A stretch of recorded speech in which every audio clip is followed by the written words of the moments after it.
मेरा नाम रवि, मैं आपके लिए मैथमेटिकल कंटेंट और साथ ही साथ केवीएस की अपडेट लेके आता हूँ। तो मैं आपको एक चीज़ बताता हूँ, सुनने की कोशिश करना कि ऐसा नहीं है कि केवीएस के उतने ही अपडेट आते हैं जितने मैं देता हूँ, इससे ज़्यादा भी आते हैं, लेकिन मैं वही देता हूँ जो आपके काम का हो या फिर कुछ ऐसा हो जो आपको बहुत नया सिखाए केवीएस के बारे में। ठीक है ना। चलो तो स्टार्ट करते हैं अपना इंग्लिश वोकैब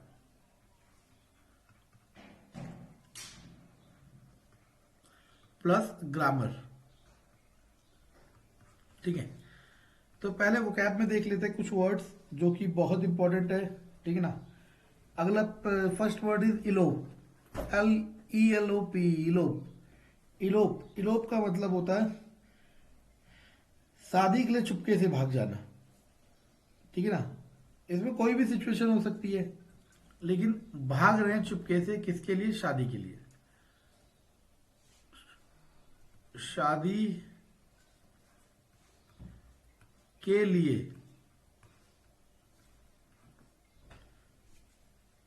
भाग जाना।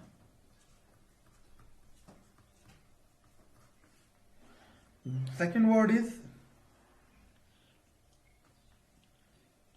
emaciated, emaciated। तो इसका मतलब होता है थिन एंड वीक, दुर्बल।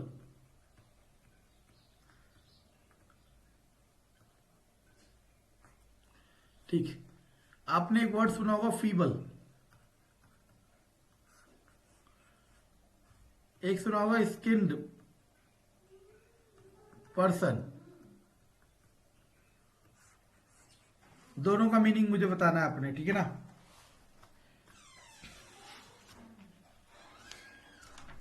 एक वर्ड सुना होगा आपने ओबीडियंट।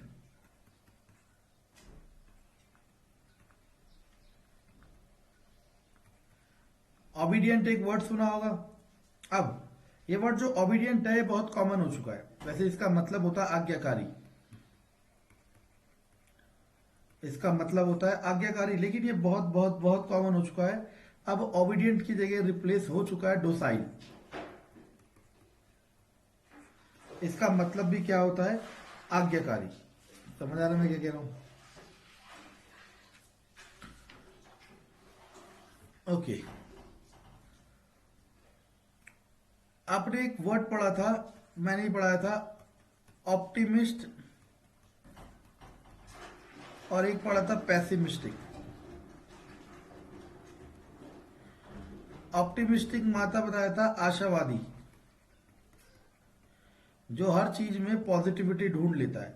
और पैसिमिस्टिक क्या बताया था? निराशावादी, जो हर चीज में नेगेटिविटी ढूंढ लेता है। एक वर्ड और है जिसे कहते हैं डिफीटिस्ट, DEFEATIST, डिफीटिस्ट। तो इसका मतलब है one who accept defeat easily, one who accept defeat easily. अब तो समझने की कोशिश करना, एक ऐसा इंसान जो आसानी से हार मान ले। तो अगर समझा जाए तो डिफिटिस्ट पैसिमिस्टिक का सिनोनिम बन सकता है।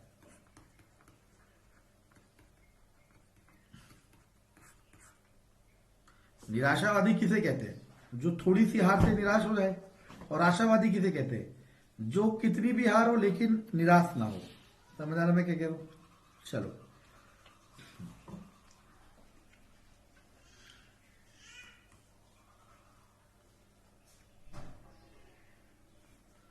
ओके। अब आपके पास आता है एफिगी।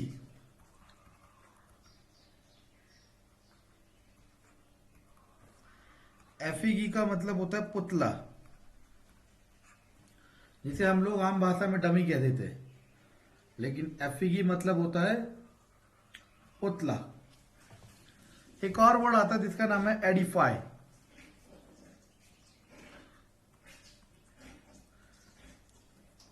इसका मतलब है टू एजुकेट,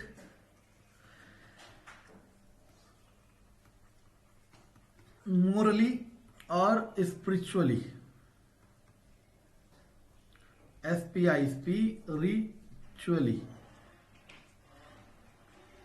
मतलब किसी भी इंसान को, बच्चे को नैतिक शिक्षा और आध्यात्मिक शिक्षा देना, ठीक है ना। ओके, एक आपके पास एक आता है what that is called stringent.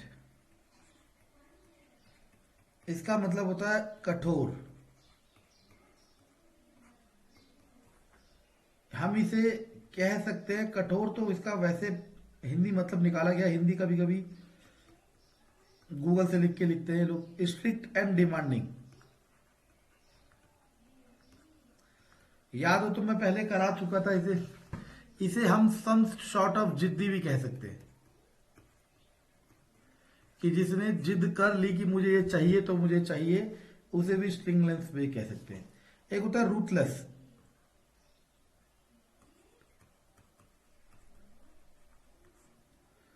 Ruthless, ruthless का मतलब होता है क्रूअल, मतलब क्रूर। रूथलेस मतलब क्रूअल और क्रूर, क्रूअल और क्रूर, ठीक है ना। ओके ना। तो अब मैं आपको ग्रामर में नाउन में कुछ चीजें बताता हूं, जो कि पता तो सभी को होता है कि ऐसा होता है, लेकिन पता सभी को होता है कि ऐसा होता है, लेकिन वो एग्जैक्टली याद नहीं होता, ठीक है ना। जिसकी वजह से अगर उसका क्वेश्चन आएगा तो हम थोड़े बहुत डाउटफुल जरूर रहते हैं कि क्या करना है। तो हम नाउन में आपको बताते हैं क्या, कि मैस्कुलिन और उसका फेमिनाइन, ठीक है ना। जैसे पहला आता है मैन सर्वेंट, तो इसका क्या हो जाएगा, वुमेन सर्वेंट नहीं होता, मेड सर्वेंट होता है। अगला होता है वॉशरमैन, इसका तो आसान है, इसका होता है वॉशर वुमेन।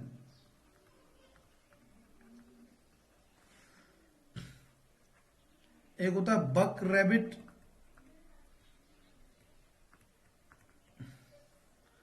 एक होता है डो रैबिट,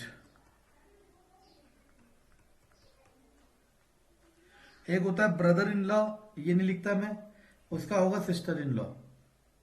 एक होता है ही बियर, मतलब भालू, कौन सा, मेल वाला। एक होगा शी बियर। एक होगा बुल काल्फ, काफ कहते हैं इसे, एल साइलेंट होता है, बुल काफ।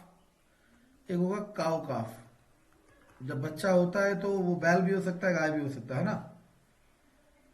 बैल मतलब सांड, ठीक है ना। अगला होता है जैक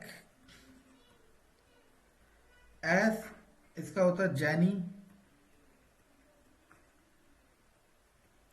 आपको पता होना चाहिए कि इसका मतलब क्या होता है, ठीक है। अब आता है मस्त, एक होता है हेडमास्टर। हम जब पढ़ रहे थे तो एक बच्चे ने हेडमास्टर का हेडमास्टर नहीं लिख दिया था, ठीक है ना। इतना भी ना खो जाना फीलिंग्स में। इसका होगा हेड मिस्ट्रेस। अगला होगा मिल्कमैन,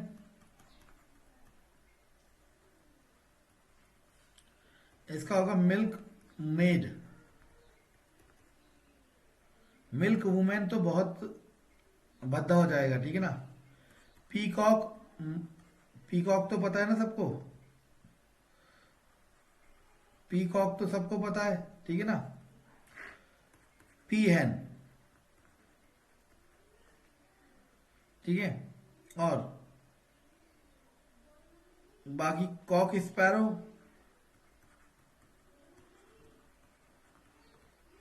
और यहां पे हैन स्पैरो।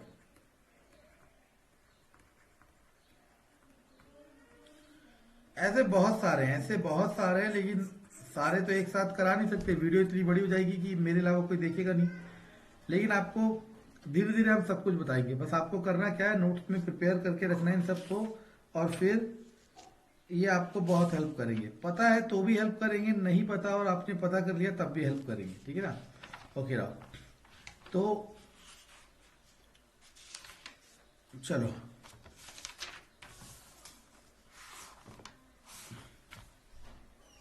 चलो जैसे मैं एक क्वेश्चन कराता हूँ, इन सब की बारी भी आएगी, ठीक है ना, सब की बारी आएगी।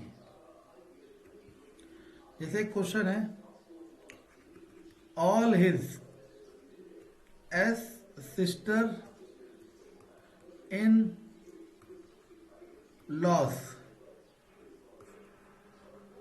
Are extremely cooperative and she does not miss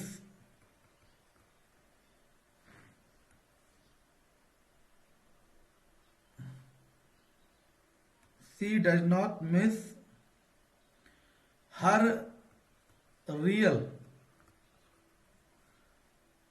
sister at all, या नो एरर, या तो इस पार्ट पे एरर है, या फिर इस पार्ट में एरर है, या फिर इस पार्ट में एरर है, या फिर नो एरर है। पता है एरर ढूंढने के साथ साथ, एरर ढूंढने के साथ साथ हमें ये भी करना चाहिए कि हमें सेंटेंस की अरेंजमेंट को भी देखना चाहिए, ठीक है ना। चलो तो आप सुनना मैं क्या कह रहा हूं। इसमें वो ये कह रहा है कि उसकी सिस्टर इन लॉ एक से ज्यादा है, प्लूरल यूज कर रहा है, लॉज लिख रहा है ना, LAWS। वो इतनी अच्छी है और इतनी मदद करने वाली है कि उसे, उस लड़की को अपनी बहनें याद नहीं आ रही, तो वो सिस्टर इन लॉ को प्लूरल में ले जा रही है। तो सिस्टर इन लॉ का जो प्लूरल होता है, सिस्टर्स इन लॉ, समझ आया क्या होता है, सिस्टर्स इन लॉ। बस अब आपने यहां से समझ लिया कि sister in law, father in law, brother in law, जो भी इन लॉज होते हैं उन सबको प्लूरल बनाना है तो इसमें एस लगाना है, समझे। तो ऐसे ही छोटी छोटी चीजों को पकड़ो और आगे बढ़ो, बहुत आसान है। कंटेंट समझ आए, पसंद आए तो लाइक सब्सक्राइब शेयर जरूर करें।